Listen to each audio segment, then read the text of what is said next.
আসসালামু আলাইকুম, সবাই কেমন আছেন? ইমো কিউআর কোড আপনি কিভাবে বের করবেন এই ভিডিওতে আমি দেখাবো, তাই ভিডিওটি সম্পূর্ণ দেখবেন। আপনি যদি ইমো কিউআর কোড বের করতে চান তাহলে ইমো অ্যাপে ক্লিক করবেন। করার পর দেখুন কোনাতে কন্টাক্টস দেওয়া আছে, এখানে আপনি ক্লিক করবেন। করার পরে দেখুন নিউ কন্টাক্টস, এখানে আপনি ক্লিক করবেন।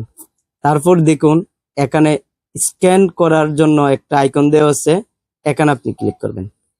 এখানে যখন আপনি ক্লিক করবেন দেখুন এখানে একটা scan the QR code to add me on Imo এমন একটা কিউআর কোড দেখাবে।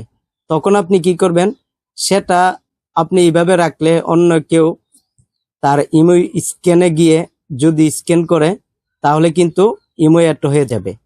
আর সেই ক্ষেত্রে আপনি আরো একটি কাজ করতে পারেন, বারে এখানে না আসে আপনি ডাউনলোড করতে পারেন। দেখুন এখানে ডাউনলোড আইকন দেওয়া আছে, এখানে আপনি ক্লিক করবেন। করার পরে ব্যাক করবেন। ব্যাক করার পর আপনি গ্যালারিতে চলে যাবেন। গ্যালারিতে যাওয়ার পর দেখতে পাবেন যে এই কোডটা ইমো কিউআর কোড ডাউনলোড হয়ে গেছে।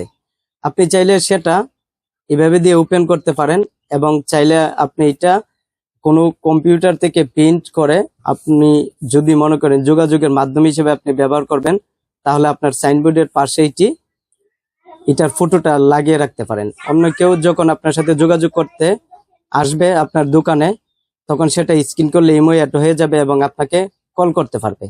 তাই এই ভিডিওটি কেমন লেগেছে কমেন্ট করে জানাবেন। আর এই চ্যানেলের নতুন দর্শক হয়ে থাকলে চ্যানেলটি সাবস্ক্রাইব করবেন, ভিডিওতে একটি লাইক দিবেন।